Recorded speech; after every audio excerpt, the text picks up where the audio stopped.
오늘의 제목은 신앙의 위기 때입니다. 신앙의 위기 때 우리가 어떻게 해야 할지를 오늘 이 시간 한번 생각해 보는 시간을 가졌으면 좋겠습니다.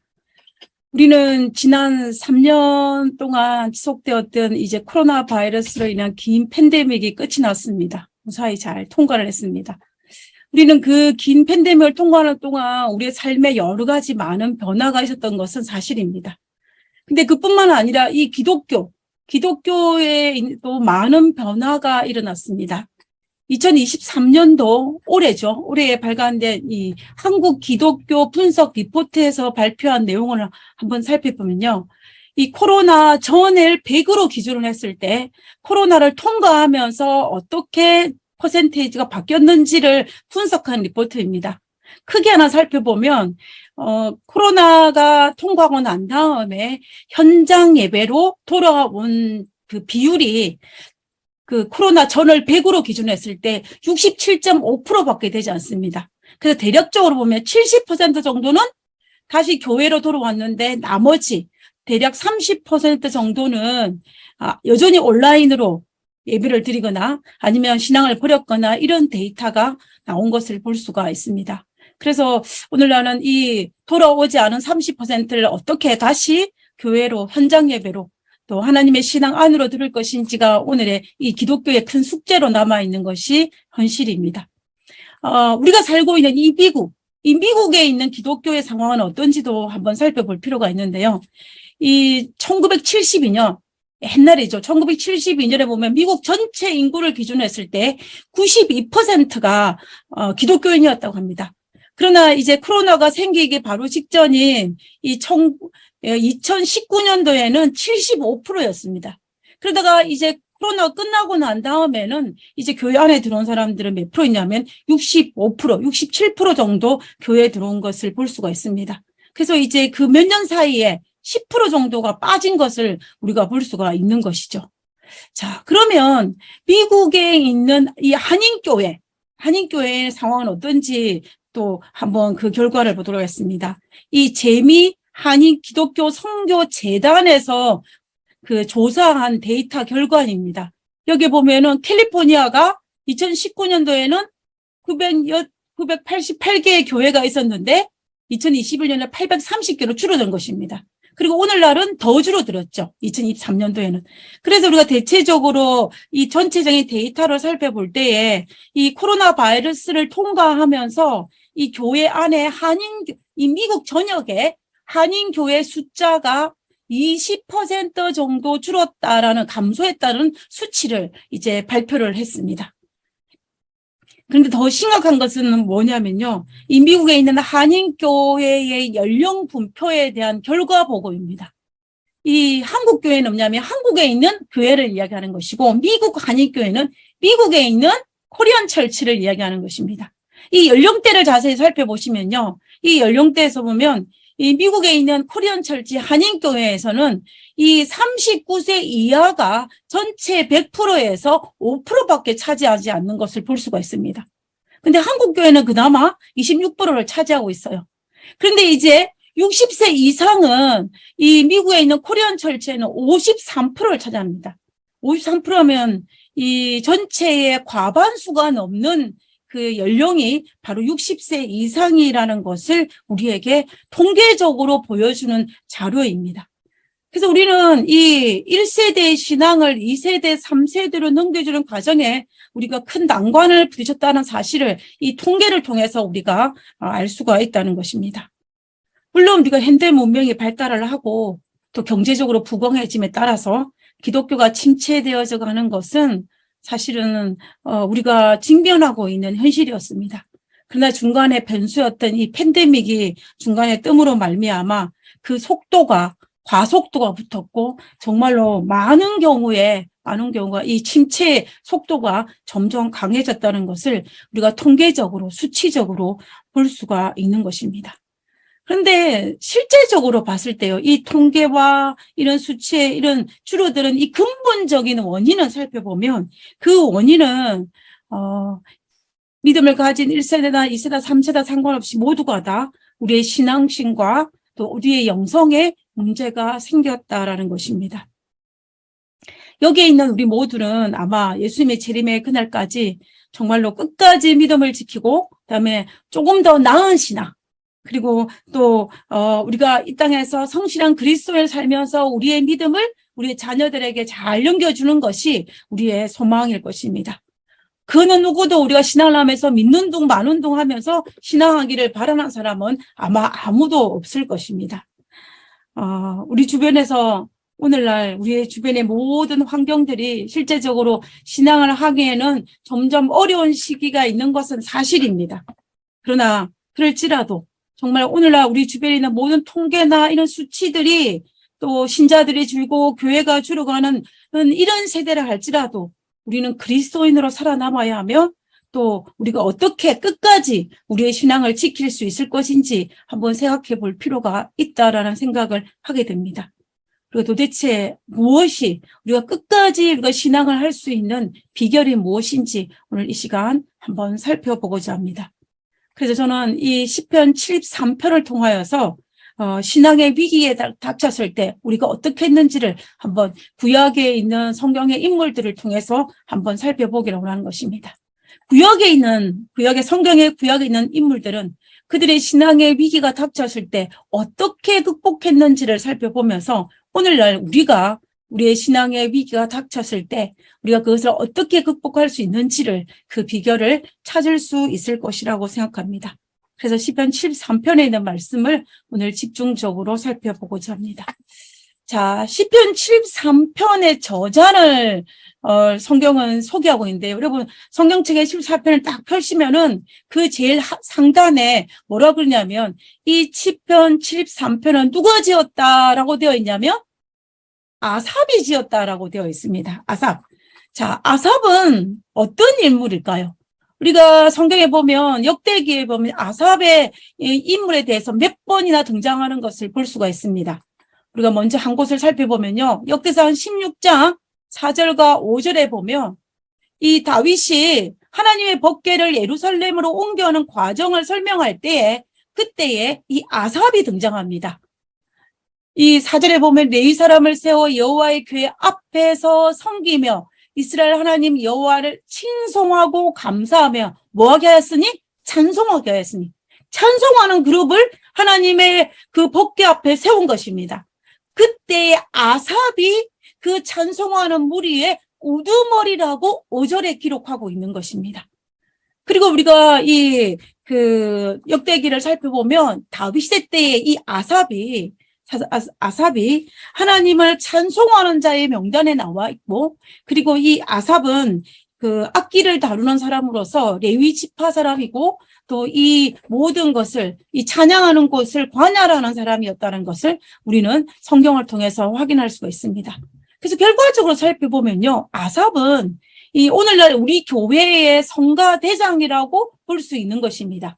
그래서 한마디로 말하면 이 아삽은 굉장히 음악에 등통한 사람입니다. 하나님을 찬양하는데. 근데 이 아삽이 시편에 10편 정도를 기록했습니다. 그렇다면 무슨 말이에요? 아삽이 아주 영성적이라는 것입니다. 그냥 입술로만 찬양하는 것이 아니라 그의 내적으로도 하나님을 찬양할 수 있는 정말 영적이고 또 재능을 가진 정말 그런 찬양대장이 바로 아삽이라 인물이라는 것을 우리가 알 수 있습니다. 그가 시편 74편을 지었는데 그 74편을 통하여서 우리는 한번 살펴보기로 하는 것입니다. 이렇게 74편을 지을 정도로 이 아삽은 영적이고 찬양에 능한 사람이었지만 그도 피할 수 없는 영적 시험을 경험하였습니다. 이 시험은 정말로 이 찬양대장이란 직분과 영성을 가졌다 할지라도 정말 거의 신앙을 버릴 수 있는 넘어질 뻔한 그 시험을 당하게 되는데 그걸 경험하고 난 다음에 시편 73편을 기록한 것입니다. 73편 2절과 3절에 있는 말씀을 보겠습니다. 여기 나는 누구겠습니까? 아삽입니다. 영적이고 찬양에 능한 자, 레위 지파. 나는 거의 넘어질 뻔하였고 나의 걸음이 미끄러질 뻔하였으니 라고 했습니다. 그 무슨 말이에요? 내가 거의 신앙을 포기할 뻔. 내 신앙을 거의 정말로 큰 위험에 닥칠 뻔하였다라고 고백하는 것입니다. 그러면서 그가 말하기를 뭐냐면 3절에 이는 내가 그 이유가 뭐냐면 거의 넘어질 뻔하였고 미끄러질 뻔한 그 이유가 3절에 이는 내가 악인의 형통함을 보고 오만한 자를 질투하였음이로다 라고 이야기합니다. 이 시편 73편을 통해서 우리가 생각해야 될 게 뭐냐면 먼저 아삽은 그러면 아삽이 이해했던 하나님이 어떤 하나님인지를 먼저 우리가 살펴보고 이 본문을 살피는 것이 좋을 것 같습니다. 아삽이 이해한 하나님은 1절에 보면 우리가 짐작을 할 수 있습니다. 1절에 보면 하나님이 참으로 이스라엘 중에 마음이 정결한 자에게 선을 행하시나라고 이야기합니다. 그럼 이 말을 통하여서 아삽이 이해했던 하나님은 어떤 하나님이었냐면은 정결한 자, 다시 말하면 의로운 자, 하나님 앞에 겸손한 자는 반드시 뭐예요? 하나님으로부터 선을, 복을 받는다라고 생각하시는 겁니다. 그럼 그 반대가 뭐예요? 정결하지 않는 자는 악인은 하나님께서 그에게 보응하시는 하나님으로 그가 이해했다는 것입니다. 그래서 아삽이 이해한 하나님은 하나님이 선한 자에게 복을 주고 악한 자에게 벌을 주신 하나님으로 그가 이해를 했습니다. 우리가 성경의 구약에 있는 성경을 살펴보면은 구약에서 이 아삽이 생활했다는 이런 사상들이 편만했다라는 것을 우리가 알 수가 있는데요. 우리가 그 증거들을 한번 살펴보도록 하겠습니다. 첫 번째는 우리 욥기서에 보면 욥과 세 친구들이 나오지 않습니까? 이 욥과 세 친구들의 신앙관을 가만히 살펴보면 욥과 욥의 세 친구들이 그 긴 욥기서에서 그 많은 분량을 할애해가지고 논쟁을 베푸는데 그 논쟁의 쟁점이 뭐냐면 이 세 친구들은 그렇습니다. 욥, 너가 지금 이런 시련을 받는 것은 너가 죄를 지었기 때문이다. 그래서 어떻게 하라는 거예요? 빨리 회개하고 하나님께 용서를 구하라는 것입니다. 만약에 그렇지 아니하면 하나님께서 더 큰 벌을 내리실 것이라고 이 욥의 세 친구들은 욥을 설득합니다. 근데 욥은 어떻게 해요? 아니다. 나는 하나님께 무죄하다라고 주장하면서 내가 왜 이런 고통을 받는지 나는 도무지 알지 못한다라고 하는 것이 욥과 세 친구 사이의 논쟁의 쟁점이었습니다. 우리는 이것을 통하여서 욥과 욥의 세 친구들의 신앙관도 아삽이 가진 이 신앙관과 그리 다를 바가 없다라는 것을 우리가 알 수가 있습니다. 자, 그 다음에 우리가 하박국 선지자의 신앙관을 한번 살펴볼 필요가 있는데요. 이 하박국 선지자는 이 북방 이스라엘이 북방과 남방으로 나누어지지 않습니까? 그 북방 이스라엘이 아시리아에서 멸망을 당하는데 멸망당하기 전에 아시리아가 북방 이스라엘을 계속 괴롭혔습니다. 계속 괴롭힌 일이 반복될 때 그때에 활동했던 선지자가 누구였냐면 바로 이 하박국 선지자였습니다. 근데 이 하박국 선지자가 어떤 고민을 가지고 있었냐면은 이 하박국 선지자의 고민은 하나님의 백성인 북방 이스라엘은 왜 이렇게 고통을 당하는지, 그리고 그 당시에 무자비한 아시리아는 왜 이스라엘을 하나님의 백성을 괴롭히도록 허락하는지에 대해서 도저히 이해를 못했습니다. 그리고 이 아시리아는 점점 강대국이 되어가고 그와 반면에 북방 이스라엘은 점점 약해져가는 것을 이 하박국 선지자는 도저히 이해하지 못했습니다. 그래서 그는 고민에 빠진 거예요. 그래서 그가 하박국 1장 2절에 여호와여 내가 부르짖어도 주께서 듣지 아니하시니 어느 때까지니까 내가 강포로 말미암아 외쳐도 주께서 구원하지 아니하시나이다 라고 그가 이야기합니다. 결국 이 말은 하나님 백성이 아시리아에서 해방이 되어야 되고 하나님의 백성인 이 북방 이스라엘이 이제 그 아시리아의 고통을 당하지 않아야 되는데 왜 이렇게 계속해서 아시리아에서 고통을 당하는지 그것에 대해서 하나님께 기도하고 구하여도 응답하지 않은 것을 인하여 하나님께 토로하고 있는 장면입니다. 그래서 결국 이 하박국 선지자가 가지고 있는 개념은 뭐냐면 하나님 백성은 어떻게 해요? 아무리 나쁜 일을 해도 복을 받고 그와 반면에 무자비한 아시리아, 그 당시 아시리아는 굉장히 잔인한 백성이었습니다. 이 잔인한 백성 아시리아는 당연히 하나님부터 벌을 받아야 되는데 왜 그렇지 않은가에 대한 그러한 갈등을 가지고 있던 선지자가 바로 하박국 선지자였습니다. 그래서 이 하박국도 누구랑 욥이나 아삭과 같은 그러한 신앙관을 가지고 있다는 것을 우리가 알 수가 있습니다. 그리고 이 유대인, 이 구약에 특별히 등장하는 유대인은 이런 사상들이 더 노골적입니다. 이 유대인들은 어떤 신앙관이었습니까? 하나님 백성은, 하나님의 성전은 우리가 어떤 악을 저질러도 하나님께서 복을 주시고 또 하나님의 성전은 무너지지 않는다는 개념을 그들은 가지고 있었어요. 그와 반면에 누구는? 이방인들은, 그들은 하나님으로부터 벌을 받는다는 생각을 그들의 생각 속에 막 박혀 가지고 있었습니다. 결국 그들이 가지고 있던 이 모든 것들이 다 그리고 아삽이나 욥이나 또 하박국 선지자나 그들이 가졌던 이런 사상들이었던 것을 볼 수가 있습니다. 자, 그러면 시편 13편으로 다시 돌아갔어요. 이러한 사상을 가지고 있는 아삽이 주변을 살펴보니까 어때요? 이 3절에 내가 악인의 형통함을 보고 거의 넘어질 뻔하였다라고 고백하는 것입니다. 아삽이 생각하기에는 악인은 벌을 받아야 하는데 오히려 악인이 형통함을 보고 너무 충격을 받은 것입니다. 그래서 그런 말미암아 정말 나의 신앙이 넘어질 뻔하고 나의 걸음이 미끄러질 뻔할 정도로 큰 신앙의 위기를 경험하였다라고 고백하고 있는 것이 시편 73편 2절에 있는 말씀입니다. 그러면서 아마 아삽은 하나님이 졸고 계시지는 않는지, 하나님은 주무시고 계시는 건 아닌지, 하나님이 정말 계시기는 하신지 그런 의문을 가지면서 그의 신앙적인 어떤 위기를 경험하였던 것입니다. 그러면서 이 아삽이 자기가 이런 경험을 하게 된 그 이유를 그 시편 73편에서 장황하게 설명을 합니다. 우리가 한번 보겠습니다. 4절에 여기서 그들은 누구입니까? 악인들입니다. 형통하는 악인들. 그들은 죽을 때에도 고통이 없고 악인이 고통이 없다는 거예요. 그 힘이 강건하고 사람에 당하는 고난이 악인들에게는 없고 사람들이 당하는 재앙도 악인들에게는 없나니 6절에 그러므로 교만이 악인들의 목걸이요 강포가 악인들의 옷이라고 이야기하고 있는 것입니다. 그런데 왜 그들이 형통하냐고 이 아삽이 하나님 앞에 토로하고 있는 거죠. 그로 말미암아 내가 어떻게 했다? 거의 넘어질 뻔하였다라고 이제 아삽이 고백하는 것입니다. 그러면서 이 아삽이 11절에 뭐라고 했냐면 그들이 말하기를, 그가 누구냐면 악인들이 말하기를 하나님이 어찌하랴? 지존자에게 뭐가 없다?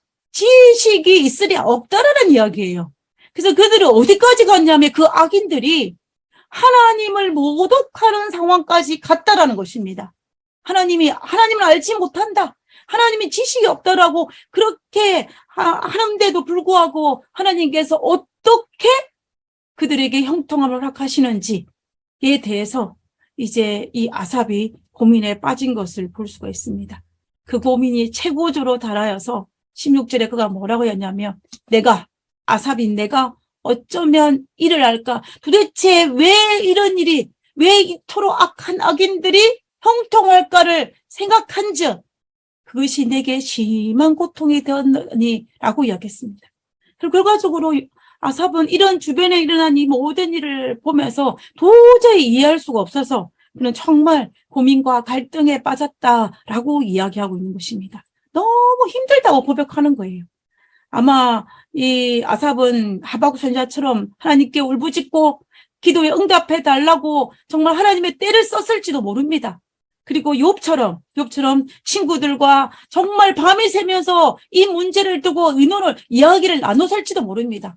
그러나 그 어떤 것을 해도 해결이 되기는 고사하고 점점 더 문제가 심각해지는 것을 그가 경험하였습니다. 그래서 그것이 내게 심한 고통이 되었다라고 이야기하는 것입니다. 무엇을 해결하지 못했기 때문이냐? 악인의 형통. 그런데 사실은 아삽이 경험한 이런 고민은 아삽만의 고민은 아닐 것입니다. 오늘날 예수님을 믿는 우리들도 어떤 경우에는 이 고난의 문제에 대해서 우리가 여러 가지 마음의 혼란을 겪을 수도 있습니다. 왜냐하면 지금 내가 당하는 이 고난 앞에 이 고난을 잘못 이해해서 내가 넘어질 수도 있고 그리고 악인의 형통함을 보고 실족해서 넘어질 수도 있다라는 것입니다. 그러면 이 악인의 형통함을, 이 문제를 성경적으로 우리가 정리해 볼 필요가 있습니다. 우리가 이렇게 전도를 하다 보면은 가끔 이런 이야기를 듣지 않습니까? 하나님을 안 믿어도 잘 사는데 뭐하러 교회를 다닙니까? 아니면 또 교회를 다니는 사람들 중에 나쁜 사람이 더 많아요. 이런 말 한 번 정도는 아마 들어보셨을 것입니다. 내가 하나님 안 믿어 너무 잘 살고 있기 때문에 나는 교회를 다닐 필요가 없다고. 자, 여러분, 이 말을 들을 때 언뜻 보기에는 어때요? 이 말이 맞는 것처럼? 잠깐만 생각하면 맞는 것처럼 들릴 수도 있을지 모릅니다. 그러나 분명히 이 말은 틀렸습니다. 왜 틀렸는지를 우리가 한번 살펴보기를 원합니다. 왜 틀렸을까?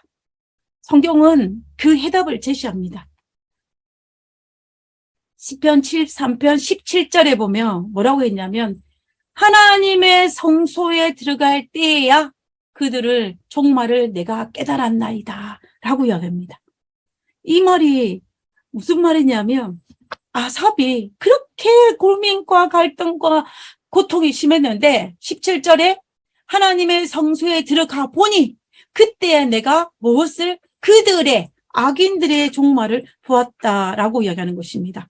성소에 들어가가지고 하나님께 기도하고 하나님 말씀을 상고해 보니 문제를 깨달았는데 그것이 뭐냐면 악인들의 종말을 내가 깨달았다라는 거예요. 이 종말은 뭐냐면은 종말은 이 마지막 결말을 이야기하는 것입니다. 눈에 보이는 것을 이야기하는 것이 아니고 눈에 보이지 않은 그 너머의 세계까지 바라볼 수 있는 그 끝, 그 종말 전체를 내가 볼 수 있게 되었다라는 것입니다. 다시 말하면 뭐냐면 지금까지는 아삽이 눈에 보이는 악의 형통을 보고 하나님께서 왜 이렇게 하셨는지 고민과 갈등에 빠졌는데 그러나 지금은 하나님께 성소에 들어가서 하나님께 기도하고 응답을 받아서 하나님께서 그 끝을 보여주심으로써 그것이 영원한 눈에 보이는 세계가 아니라 눈에 보이지 않는 그 너머의 세계, 하늘나라가 연결되는 그의 종말을 보고 나의 모든 고민과 영적 갈등을 해결했다라고 깨달았다라고 하나님의 어떤 뜻을 가지고 계시는지를 깨달았다라고 고백하는 것이 바로 이 장면입니다.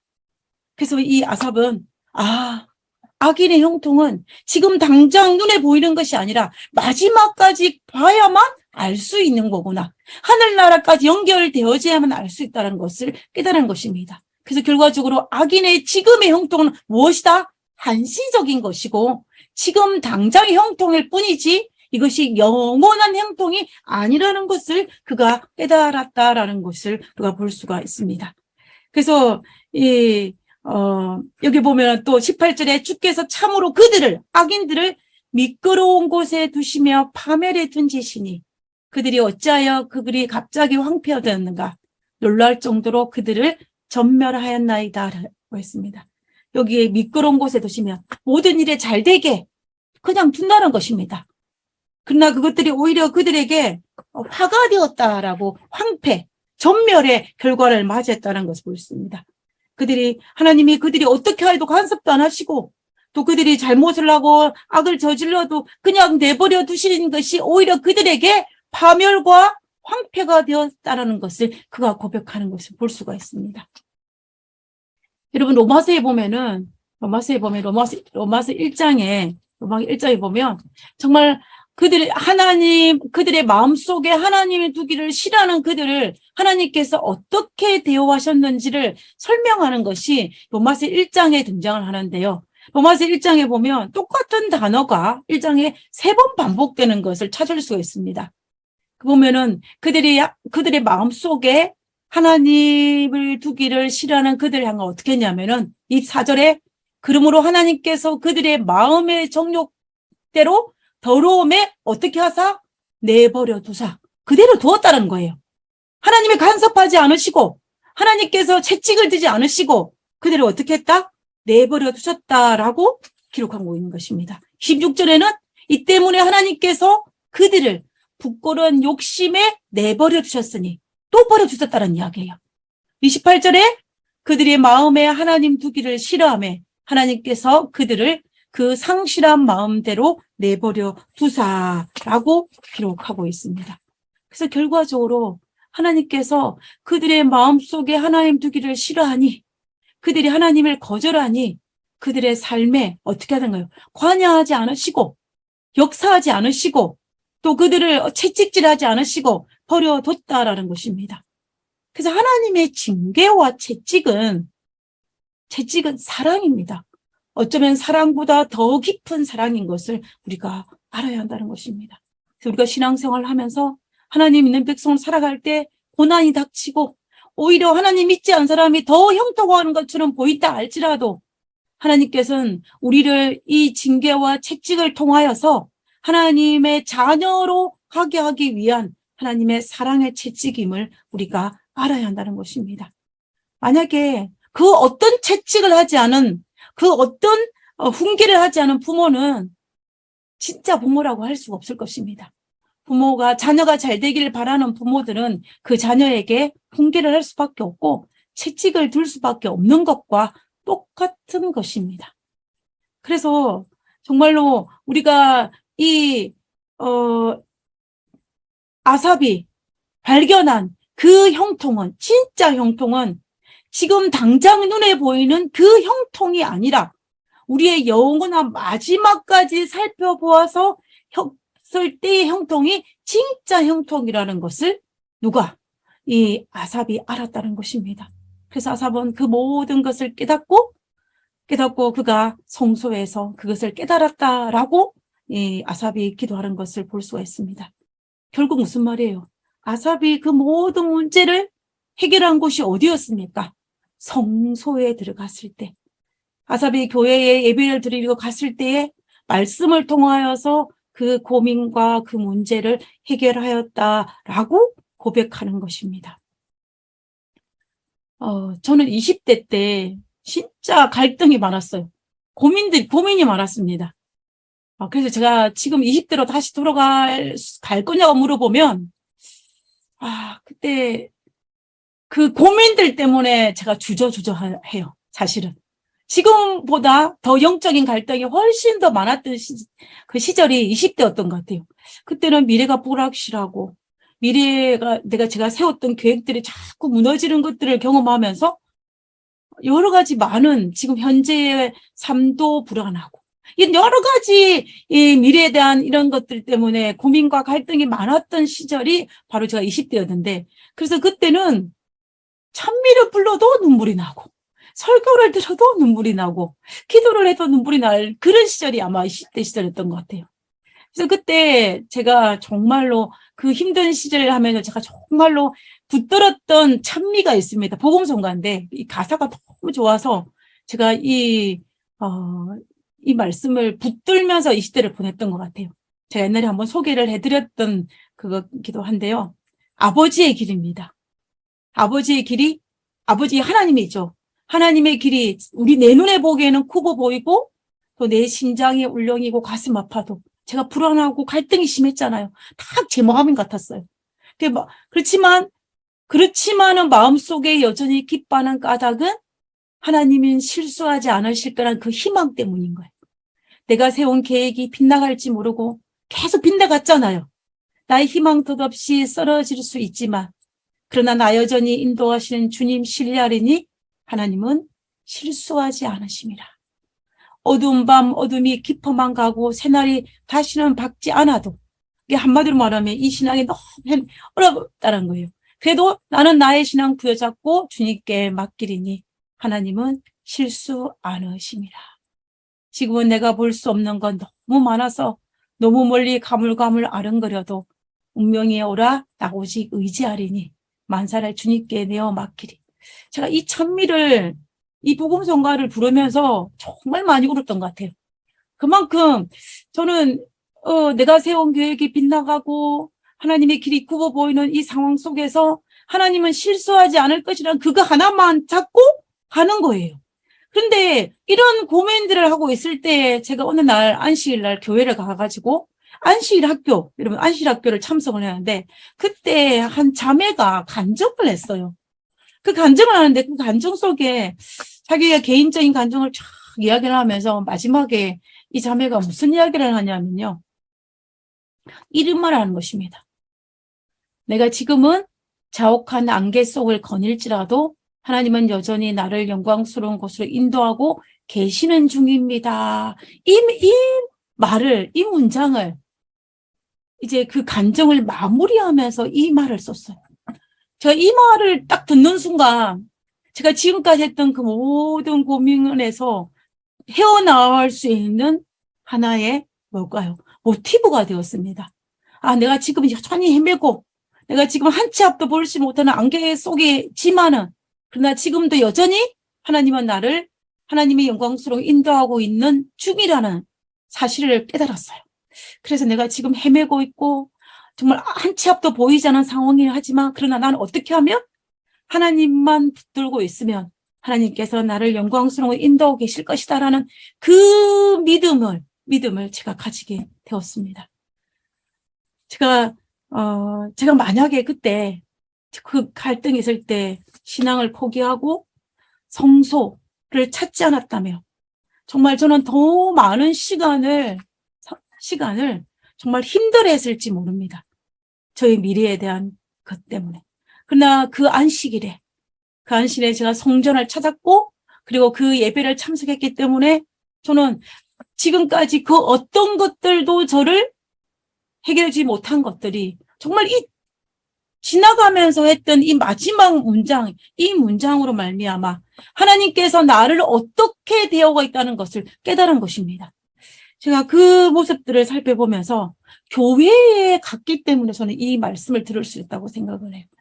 아삽이 성소에 들어가서 그 모든 자기가 오해했던 하나님의 품성에 대한 것을 깨달았습니다.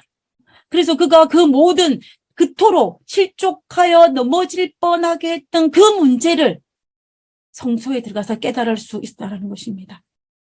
마찬가지로 우리도 정말 우리가 문제를 안고 성전을 찾아가는 것이 필요합니다. 왜냐하면 아삽처럼 우리가 그리스도인이라면 그리스도인이 당연히 있어야 할 성소, 하나님의 성전에서 그 문제를 해결할 수 있어야 된다는 것입니다. 아삽이 문제를 해결했던 것이 성소이고 교회였습니다. 다시 말하면 이곳은 그리스도인이 마땅히 있어야 할 곳입니다. 그리고 하나님과 영적인 교제를 나눌 수 있는 곳이 바로 어디예요? 하나님의 성소인 것입니다. 하나님과 긴밀한 대화를 나눌 수 있는 곳이 바로 성소인 것입니다. 이곳에서 이 아삽이 하나님께서 말씀하시는 그 진짜 형통이 무엇인지를 깨닫고 그는 그 모든 영적 갈등에서 해결할 수 있다는 것입니다. 그래서 그가 뭐라고 고백하냐면 시편 73편 22절과 23절에 내가 이같이 우매무지함으로 주 앞에 짐승이 오나 자기가 아무것도 몰랐다고 하나님 앞에 고백하는 것입니다. 제가 아까 말씀드렸죠. 아삽이 어떤 사람이었습니까? 아삽은 찬양 대장이었어요. 음악도 잘하고 영성이 뛰어난 사람이었습니다. 그렇지만 그가 하나님 앞에 뭐라고 고백했냐면 주 앞에 짐승이라고 고백했습니다.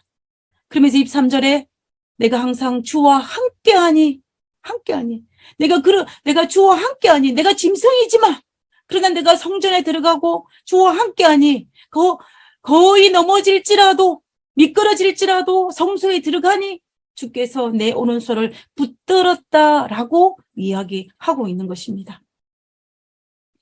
우리가 그리스도인으로 지금까지 살아오면서 영적으로 넘어질 뻔한 때가 많이 있었을 것입니다. 그러나 그럴지라도 그때 우리가 성소를 떠났지 않았기 때문에 지금 우리는 이 자리에 서 있는지 모르겠습니다. 서 있는 것입니다. 그리고 앞으로 우리 미래에도 우리 인생에 또 넘어질 뻔한 때가 있을 것입니다. 그런데 그때에도 우리가 과거 했던 것처럼 아삽처럼 넘어지지 말고 성소를 가야 합니다. 어쩌면 성소를 더 많이 찾아야 한다는 것입니다. 우리 인생에 넘어지는 그 상황 속에서 욥처럼 하박국처럼 아삽처럼 우리는 더 많이 하나님의 성소를 찾고 또 하나님을 찬양해야만이 우리는 가능하다는 것을 우리가 알 수가 있습니다. 혹자는 이런 말을 합니다. 이런 말을 정말 했어요, 저에게. 오늘날에는 개인적으로 문제가 생기면은 교회를 안 간대요. 오늘날에는. 옛날에는 개인적으로 문제가 생기면 열심히 더 많이 교회를 갔는데 오늘날에는 오히려 내 인생에 문제가 생기면은 교회를 찾지 않는다라고 합니다. 여러분이 이 말에 동의를 하십니까? 과거에는 그랬는데 과거에는 문제가 생기면 더 많이 교회를 갔는데 오늘날은 왜 많은 사람들이 개인적으로 문제가 생기면 교회의 발길을 끊을까? 여러분은 어떤 유행의 사람입니까? 내 인생에 문제가 발생하면 교회를 더 열심히 찾는 사람의 유행입니까? 아니면 덜 찾는 사람입니까? 한번 생각해 볼 필요가 있어요. 우리가 그러면 오늘날은 왜 개인적인 문제가 생기면은 교회의 발길을 끊거나 교회를 덜 찾을까요? 도대체 그 이유가 무엇일까요? 그것은 교회가 내 개인의 문제를 해결해 주지 못한다라고 생각하기 때문입니다.